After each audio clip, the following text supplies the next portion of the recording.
ACM UAA News and Current Affairs. Panig sa katotohanan, panig sa bayan.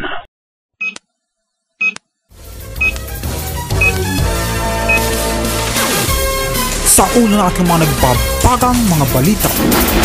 Defense and Sporting Arms Show sa SM Mega Trade Hall naging matagumpay. Airsoft Extreme Magazine, nag-alter na ba ng poster ng Defense and Sporting Arms Show? Mga kababaihan, nag-enjoy sa paghawak ng airsoft guns. At balikan natin kung paano nagsimula ang TV Patrol World.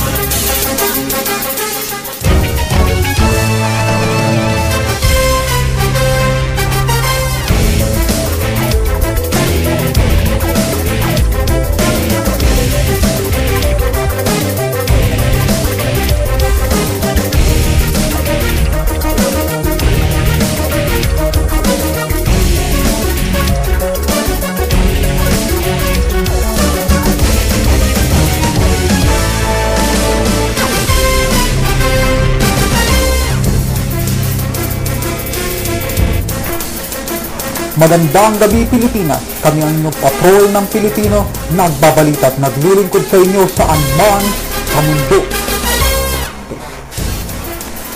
Defense and Sporting Arms Show sa SM Mega Trade Hall naging matagumpay. Nagpapatrol, Kuya Kurt.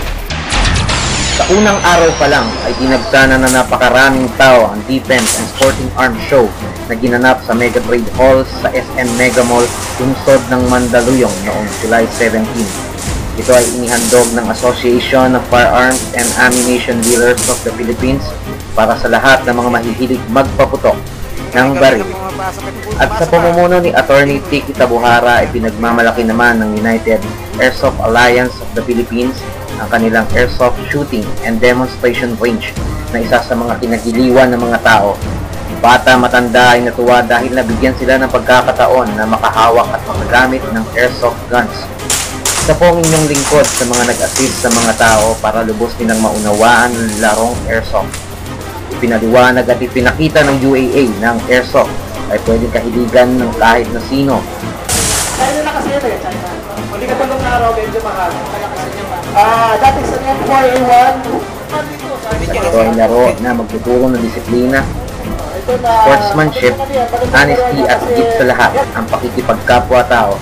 Inaanyayahan po ang lahat na dumalo sa gun show at tinitiyak na lahat ay matutuwa sa naturang event na magtatapos sa July 21. Isa pong paalala mula kay Kuya Kurt, ang anumang itinutok at ipinasok, laging tandaan, sa labas lang po tayo magpapaputok para makaiwas po tayo sa disgrasya. Ito po si Kuya Kurt, patrol ng Pilipino. Sa huling araw ng Defense and Sporting Arms Show ay naroon pa rin ang TV Patrol World. Narito ang ating report. Dumagsa pa rin ang maraming tao sa huling araw ng Defense and Sporting Arms Show sa Mega Trade Hall. Bidang-bida ang shooting range ng United Airsoft Alliance na tinangkilik ng mga tao. Isa sa mga nag-assist sa shooting range ay ang ating kasamang si Kuya Kurt, kasama ang ibang taga-United Airsoft Alliance na sina Attorney Tiki Tabuhara at Winston Aldaba. Maraming kababaihan ang nag-enjoy sa paghawak ng mga sandata na airsoft guns dahil mas ligtas ito kaysa sa tunay na armas. Mabenta sa kanila ang AK at SG552 pati na rin ang Para Ordnance 1911. Maging ang inyong lingkod ay humawak din nito. Para sa BB Patrol World, ako si Bulois, patrol ng Pilipino.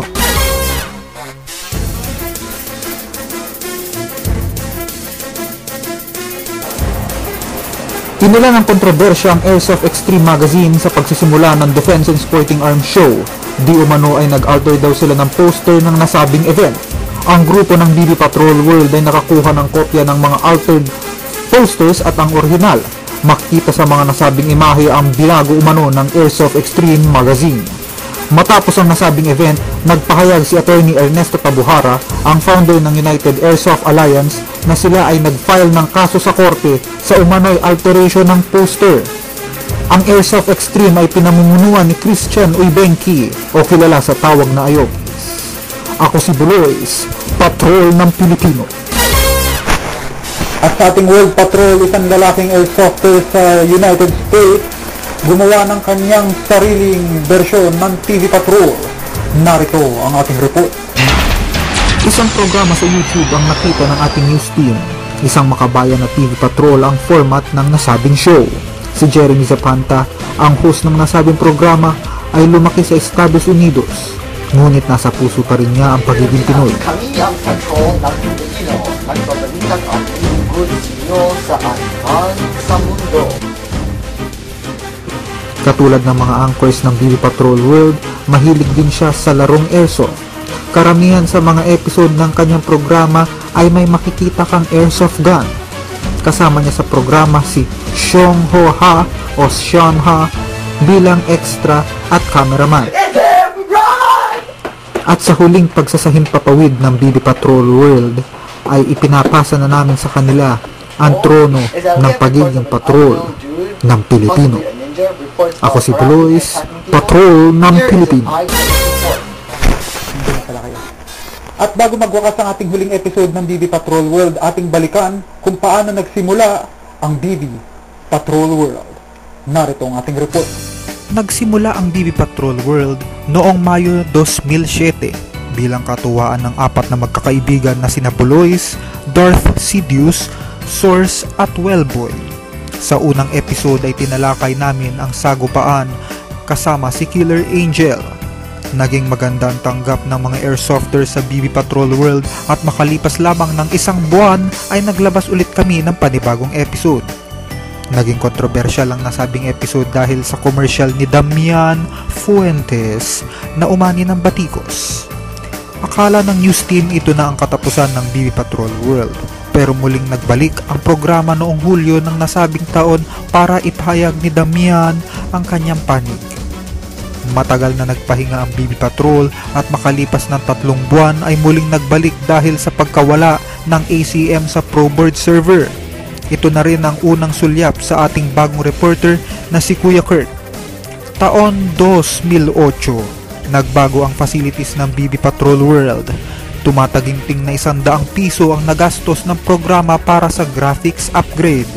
Noong Marso, pumataw sa pagbabago ang BB Patrol nang ilabas nito ang kanilang bagong logo. Ako si Bulois, Patrol ng Pilipino. At yan ang kabuuan ng ating huling pagpapatrol. Kami ang inyong patrol ng Pilipino.